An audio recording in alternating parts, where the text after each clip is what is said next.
Look out, here she comes, the woman that I love. It's too bad she'll never know. Yeah, I can't tell her how I feel, because she has someone who makes her happy. I'm a ghost in these walls,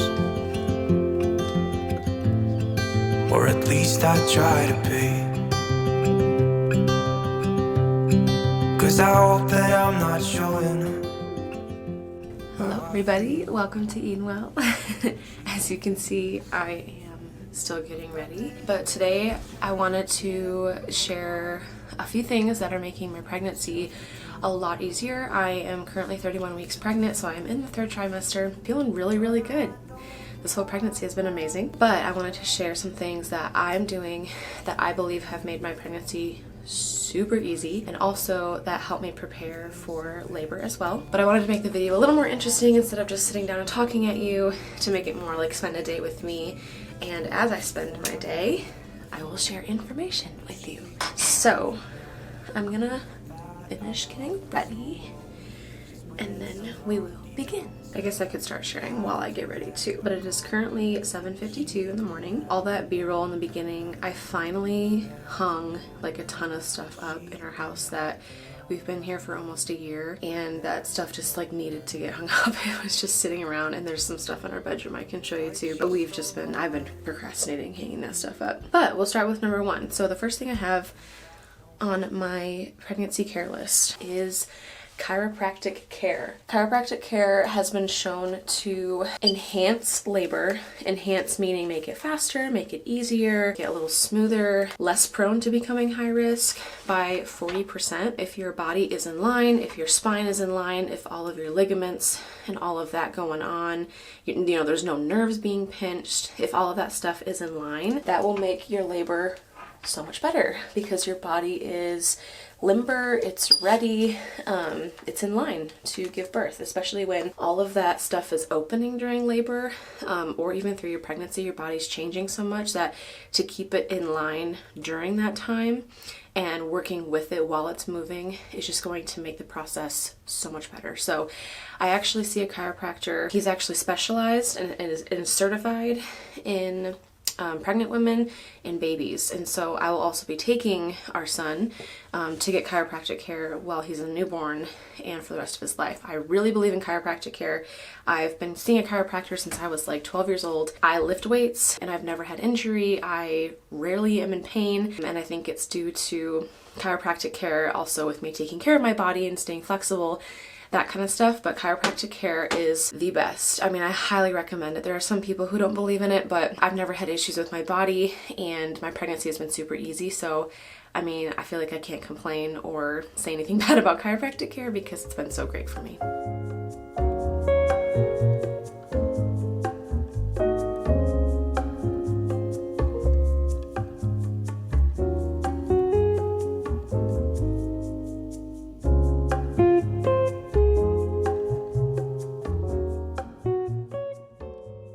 So these are some of the other things that I hung up. So just that little picture, obviously the rest of the wall needs to be filled up. And then this is actually my bouquet from our wedding and his, what do you call it, a boutonniere, his little flower. We froze the flowers and then now they are still here 3.5-ish years later. All right, so for breakfast this morning, I'm gonna make a smoothie. Typically I switch between like smoothies and eggs or bacon, or sometimes we make these breakfast taco things, or I'll do like toast and almond butter with like hemp seed on it. But this morning we're gonna go with a smoothie because I need to eat some greens and I put like spinach in it and stuff. Number two, the second thing that I think is really important for a lot of women when they're pregnant, and if they either have not or they have been continuing a strength training program, is strength training. Strength training is extremely crucial to keeping that muscle built and keeping strong ligaments, strong bones, strong muscles to help support the changing body. Obviously, you have to modify reps, modify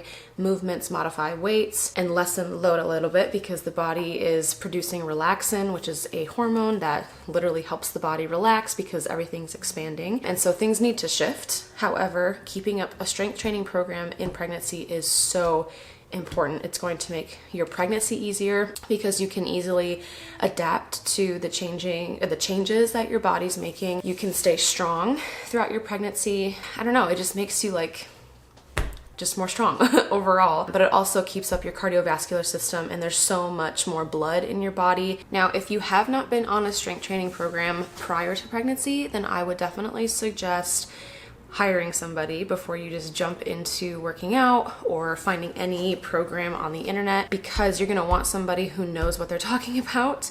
You're going to want a program that is suited for you, and you want to make sure it's credible and that the person who created it is certified or has been pregnant before. There's just a lot of gray area when it comes to starting a program. If you have not been working out prior to pregnancy, you just need to be a little extra careful so that you know you're doing the movements right, especially because your body is so sensitive. It is possible, so just do it the right way. Make sure you're going about it the correct way, to make sure that you're safe and that baby is safe as well. Especially, every woman is so individualized with their progress, their whole process of being pregnant. Like every baby, every woman, every body and situation is so different that you just need to make sure that you are being taken care of the way that you need to be taken care of, especially if you are a higher risk pregnancy, if you have, bleeding or extra cramping or, preeclampsia. There's just so many things that you need to watch out for.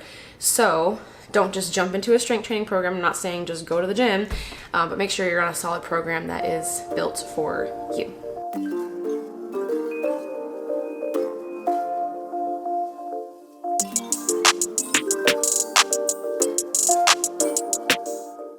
So the next thing I want to talk about is supplementation. Now, this is going to differ between individuals, what you should take, what you shouldn't take. Everyone has different deficiencies, everyone has different bodies, so do not take this as these are things you should take. Well, a prenatal is kind of universal. However, there are other things that you just need to consider for yourself. So this is my supplement basket.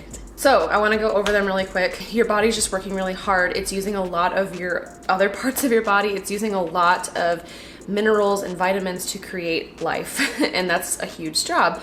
And so having supplementation is really, really important because it can resupply the things that your body needs. So obviously you need to find a really good prenatal. I was on a different one for a while, but I'm not seeing that chiropractor anymore, and so I switched to one that I just found. Actually, a friend recommended it. So it's called Mama Bird AM/PM. It pretty much just has the standard things that a prenatal should require or should have in it. This is a subscription, so I get it once a month, and the pills are fairly large, but you take 2 of these guys a day. Next thing, omega-3s, omega-6s, and healthy fats are incredibly important to keep hormone health healthy and running well while you're creating a child. And so cod liver oil is a very, very important supplement that you can take. So it contains vitamin A, D3, EPA, DHA. It also helps with cardiovascular health. I have a heart palpitation, and so it can help with that. D-mannose, this is a cranberry infused or mostly cranberry supplement. It is for your urinary tract health. So I have struggled with my pH balances mostly my whole life. I get a lot of heartburn and UTIs, TMI, but I've had to supplement a little bit with some D-mannose. This is very helpful for keeping your bladder bacteria really healthy, flushing out the bad bacteria and keeping and restoring good bacteria. Next we have, I take magnesium taurate. This is a supplement that magnesium is pretty much across the board. Everyone could use maybe a little more of. It also helps with sleep. And it can also help with leg cramps. Leg cramps are common in pregnancy, and I've had none. Next, so taking a probiotic is also important because you have to keep all of your intestines are super squished, and you got to keep that tract and that bacteria healthy. So this is a new one. I haven't taken this one yet, but it was recommended to me by my midwife. This one is still a probiotic with 50 billion bacteria, but this one is vaginal care. So again, it kind of goes in tandem with the cranberry. It just helps with that bacteria that is I mean, this one's for the vaginal area, but this one's for the bladder.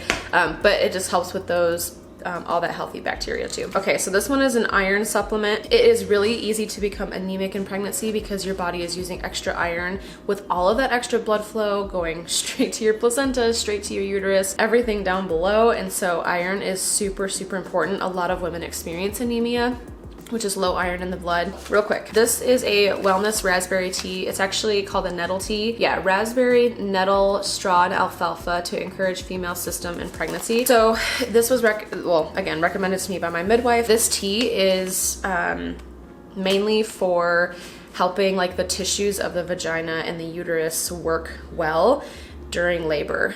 So it kind of just primes them. And so I drink this every morning.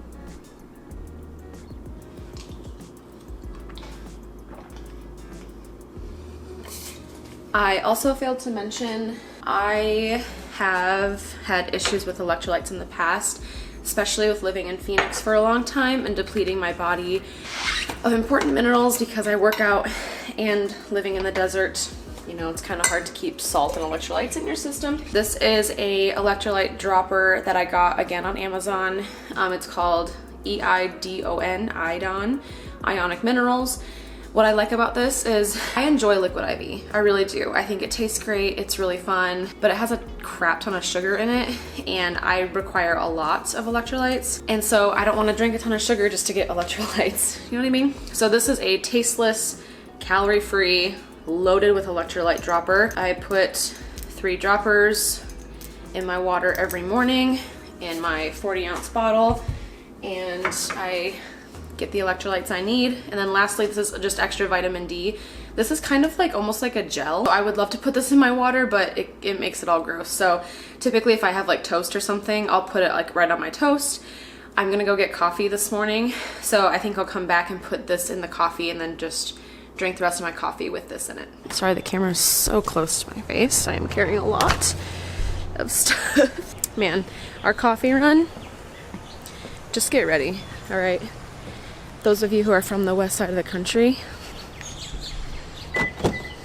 it's gonna be good. So today, we're gonna go to Dutch Bros! If you don't know what Dutch Bros is, you're missing out.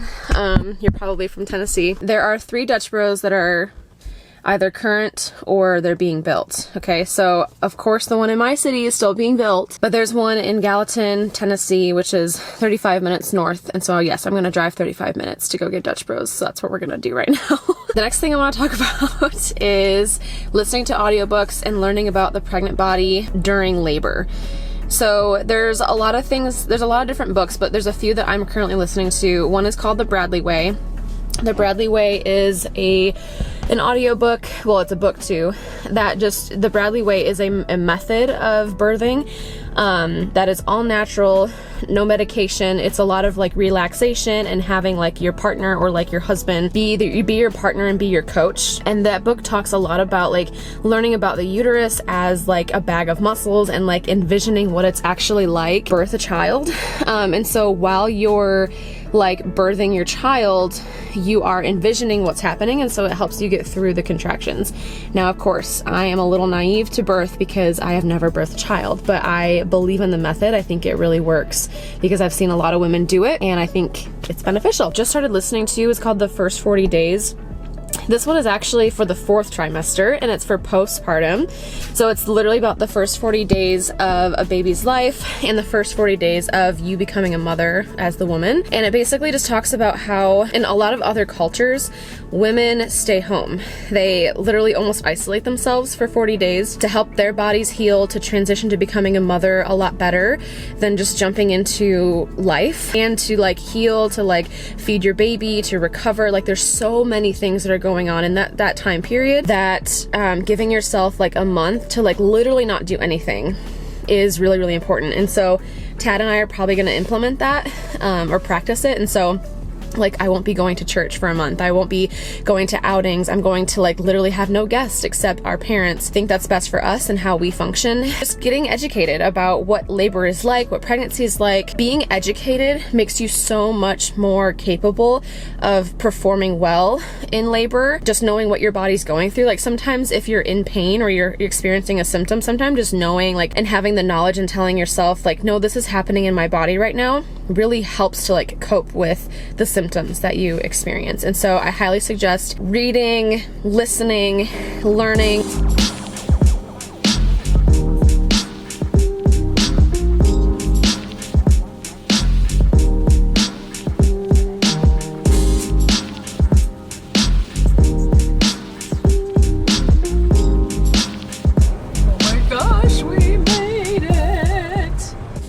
Okay, so while I'm waiting in line to order, I might get interrupted, but I want to put these two in tandem because they kind of go hand in hand. Epsom salt baths and getting a pregnancy pillow. These two things, listen, you need them, okay? Epsom salt baths have a lot of minerals, or the salts have a lot of minerals in them that can help with achy backs and achy hips, you know, soak into the skin and give you a lot of nutrients like the magnesium, sulfate, and all that good stuff that gets into the system. And plus, baths are just really relaxing. I would avoid any scented kind of Epsom salts, like get the natural ones that are unscented, because sometimes scented things can mess with the pH balances down there, which can cause discomfort. But between Epsom salt baths, I take probably 3 baths a week, like right before bed. They help me sleep better. I feel more loose and limber. And then a pregnancy pillow, girl, listen, I ain't playing with you when I say I would be dead without it. Like, they're just incredible. They help. You really want to make sure that there's stuff between your knees. Like there's pillows or something between your knees, because it keeps your hips in line. And my hips have probably been the worst part about sleeping when it comes to being pregnant. And so I highly suggest getting a pillow. Mine is like the giant, I'll put a little video here, but it's like the giant U one that's like basically the size of my body. It's a little difficult to get in and out of sometimes, but it has been amazing because I don't have to flip the pillow. There's a length, you know, on either side of me, so I can just flip and have, you know, something to cuddle. The pillow's pretty comfortable at the neck. It's almost my turn. Oh, hi, how are you? Love? I'm good, how are you? I'm so good. Good. You've been coming through quite a bit, haven't you?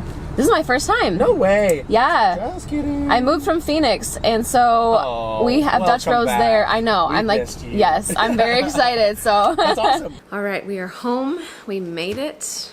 We have our Dutch Bros. I put my vitamin D drops in there, so I've been drinking that up, and I am so happy that I got my Dutch Bros. The next thing on the list that I have is prayer and worship. So if you're a believer like me, you believe in Jesus, prayer and worship's probably already a routine thing for you to practice and participate in. And I find it very helpful because I am declaring truth over my future child.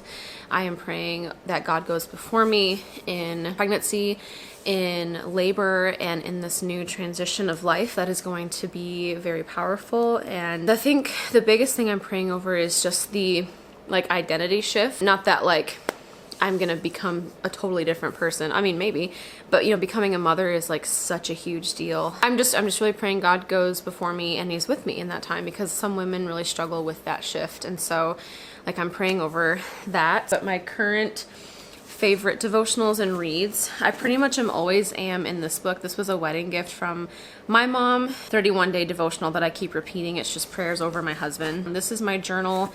You just replace the inside packets, and this is like a real leather journal. So this is like my favorite journal ever. And then the Book of Mysteries is just a devotional that my father-in-law gave us that is just really, really good. It's very in-depth. It gives a lot of like history and like in-depth Greek and Hebrew, and it's just really cool. But then something else, Tad and I have been reading to Leon every single night. We have been reading him like a fun book, like Llama Llama Pajama, or like, you know, those like silly cute kids books. But then this one I found on Amazon too, that someone got for us on our registry.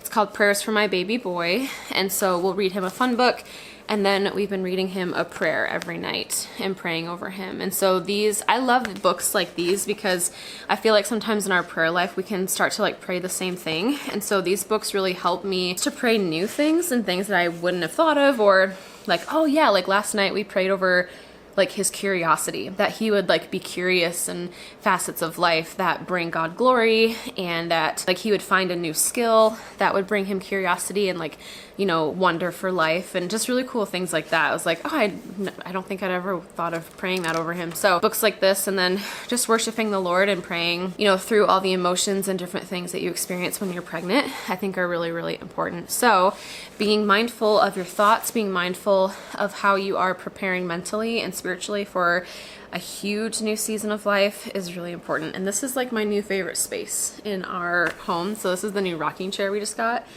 It does heating, massage, it swivels, reclines, and it glides. So it's just like, it's pretty great. I'm going to spend some time in prayer, get my Jesus time in. Usually it's the very first thing I do in the morning.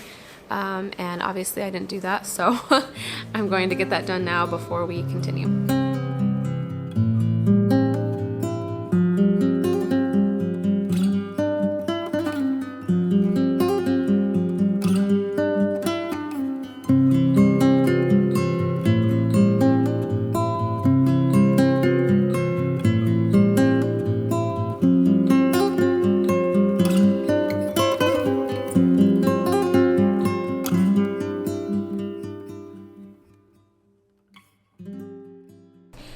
Okay, so next I want to talk about, I'm going to combine two things I had on the list too.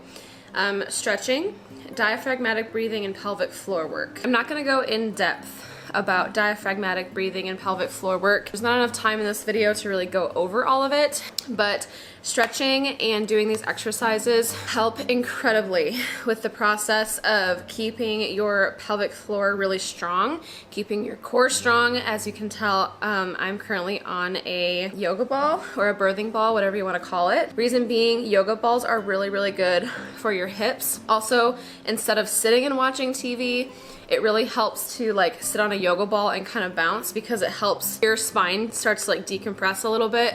And it helps to like open it up more when you bounce, and so it alleviates some back pain. But I made this TikTok the other day about different stretches that I am doing to keep myself limber in pregnancy. So things like squatting, lunging, the pigeon pose, stretches on the yoga ball, things like that are going to keep you limber and loose and pain-free when it comes to pregnancy. So I highly suggest working on those. Now, diaphragmatic breathing and pelvic floor work, you can Google and YouTube all the videos. I follow a girl called Meg Squats. I do her prenatal programming for strength training, but then also in that programming, she goes over diaphragmatic breathing and pelvic floor work. But if you buy her programming, she goes into really good depth about it. I think it's also on her YouTube channel.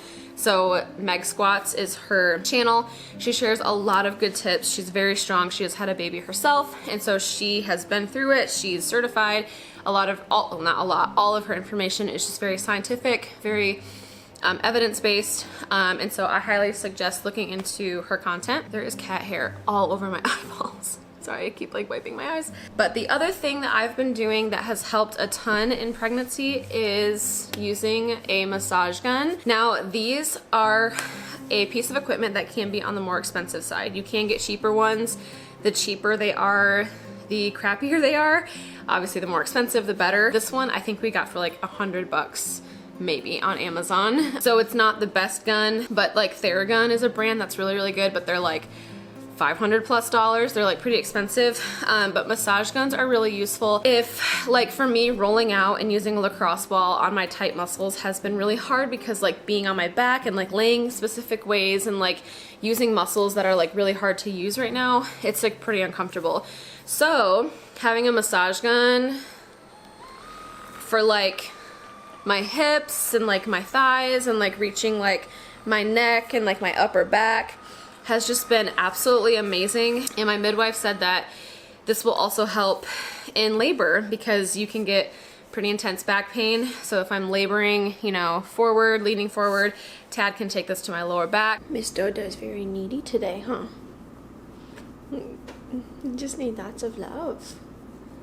Oh. Okay, so like I mentioned earlier, I created a weekly cleaning sheet for myself to stay busy and to keep the house very clean and organized, because I'm not working, but also just to like have it prepped before the baby comes as well, and just kind of get on that like mom routine, if you will.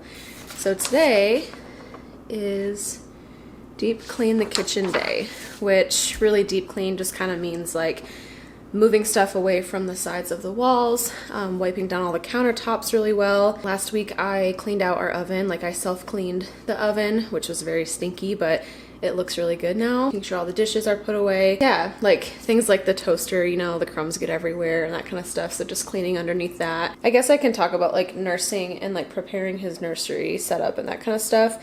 That was my next thing to talk about. It's been such a joy to not work like these last few months of pregnancy and just like start my mom routine and nest. It's brought me a lot of joy. It's been comforting that like there are things that needed to be done or that need to get done before the baby comes, that it's just going to make the transition from our life now to having a kid a lot easier. So like making sure that our bedroom's set up and that his nursery's set up, and there's little things around the house that are just kind of set up and done for his arrival that we don't have to worry about when he comes.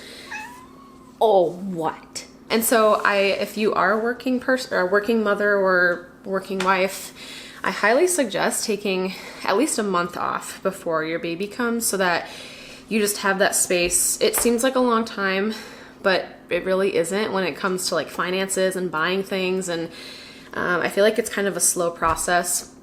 Like we want to paint our bathroom and like get that set up so that that area's, you know, just fresh and new, the space that you use a lot. And so like you want your home to feel calm, you know, you want your home to feel welcoming and just a space that feels good and not chaotic for when your baby's here. And so I feel like that time is just really special. So I've enjoyed making cleaning lists and meal planning and like making sure that like we're fed and stuff like that. That kind of comes along with becoming a mom and wifing or whatever you want to call it. So nesting and preparing, I have found to be very, very helpful to like mentally prepare so that I don't feel overly chaotic, you know, when the time comes. Obviously it's going to be crazy. I mean, creating a life and bringing it into the world is a crazy thing. But doing what you can now before the baby comes or that time comes to make sure that you're prepped and ready just feels really, really good. So I'm going to clean the kitchen and then we'll get to the next things.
So I have 2 more points and I'm just gonna sit down and chat about them. So the first one is eating nutritious food and eating enough food. So your baby needs lots and lots of omega-6s and omega-3s like I mentioned earlier. So lots of healthy fats. So we're talking eggs that also have choline in them, which are really good for baby development, especially the brain and the heart. So yeah, eggs, avocados, cooking with a lot of olive oil. If you're not a vegan or vegetarian, eating lots of healthy red meats that have a lot of iron and healthy fats in them to supply the baby as well. Eating lots and lots of fruits and vegetables to keep that digestion going well. If you have issues with digestion, those probiotics that I mentioned earlier will help a lot, as well as drinking superfoods like reds and greens. I use a specific brand that I get from like a local nutrition shop, but you can order them literally anywhere. They're pretty worldwide now. So if you just look up superfoods or reds and greens, these are things you can just like mix in water and take in the morning. And I would say eating enough food is very important. A lot of women are very scared of weight gain, and it is real. I'm up probably 27 pounds now, and I'm 31 weeks, which is fairly average. 25 to like 35 pounds is typically where they want you. Typically, they tell women to eat about 300 to 500 calories above maintenance. So whatever your maintenance is, maintenance means just not a calorie deficit and not a surplus. So whatever your pre-pregnancy maintenance calories are, to add about 300 to 500 calories above that. Now, I have found that that is quite a bit of food. My maintenance is probably around 2,300, so 25 to 2,800 calories is, you know, what that would equal to. It's quite a bit of food. I probably stick to around 23 to 2,500 calories a day. There are days I have roughly tracked just to kind of see where I'm at, and it's typically around 23 to 2,500 calories. So that's about where I'm at. That's a pretty good range, especially because I'm lifting. There are some days I eat a little more, and some days where I'm really tired and I'm not moving around a ton, I do eat a little bit less. But again, it is up to each individual woman, their body, and their experience. Okay, the very last point is I made a list for parents when they arrive. So again, Tad and I are gonna practice the first 40-day thing, probably not leave the house or do a whole lot for, you know, a month and a half or so. But our parents are both flying in from their home states, so Michigan and California. And so they are really the only people besides the midwife and the doula that are going to be meeting Leon right away in the first few days. So what I did to make sure that I'm taken care of is I feel like it's really good to just make really healthy boundaries with the people that are going to be coming into your home. And so what I did is I created on your iPhone, you know, when you create a note, you can share it with people and everyone can access the note. And so I ended up making a note that I shared with all of our family, so all 6 of us. And it just has it's a list of like foods that I know I'm gonna want, suggestions for meals because they said they would like to cook for me. So I have like different soups and stews on there that I really want, certain snacks I know I'm gonna want. And then I also made like a little paragraph describing like, hey, if I tell you to leave the room because I'm breastfeeding, please don't be offended. Like, it's a new thing for me. You know, I don't know how I'm gonna feel. And so if having all 4 parents come at one time is too overwhelming, you know, I want my parents to come first and then my in-laws. And so I kind of just made like not a birth plan, but a postpartum, like immediate plan, just to share with the parents so that there's an expectation out there that, hey, this is what I think I'm gonna want. Obviously it's subject to change because again, I've never had a kid. I don't know what it's gonna be like. I don't know how I'm gonna feel.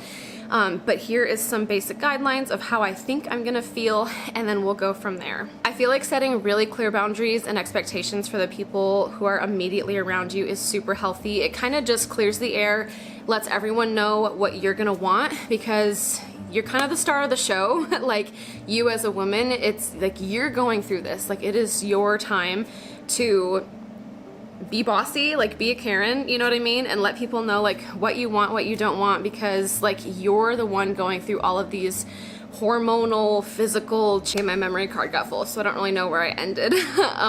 But basically those expectations and those boundaries can really, really help make your delivery and your postpartum immediate experience just really smooth, because everyone is kind of on the same page. And this is not to be like rude or arrogant or like super bossy, but I feel like it's really healthy to just let everyone know what you're gonna want, because it's an extremely sensitive time and there's just a lot of emotions and a lot of chaos, and you're learning a whole new life. And so it's just good to be clear, but be clear in kindness. So I think that's gonna wrap up this video. Thanks for joining me on my little adventure getting Dutch Bros, cleaning, doing all the stuff. If you are pregnant, I hope that these tips helped you. They've really helped me. I feel like I've had almost an easy breezy pregnancy because of these things, because of lifting, strength training, chiropractic care, eating healthy, you know, mentally preparing and worshiping and praying. Like, all these things just make this season just really beautiful and almost easy. I shouldn't say easy, but not as difficult as it could be. So if you're pregnant, I hope these helped you, and please like and subscribe this video, share it with other pregnant women that you know that could benefit from it, and we will see you next time.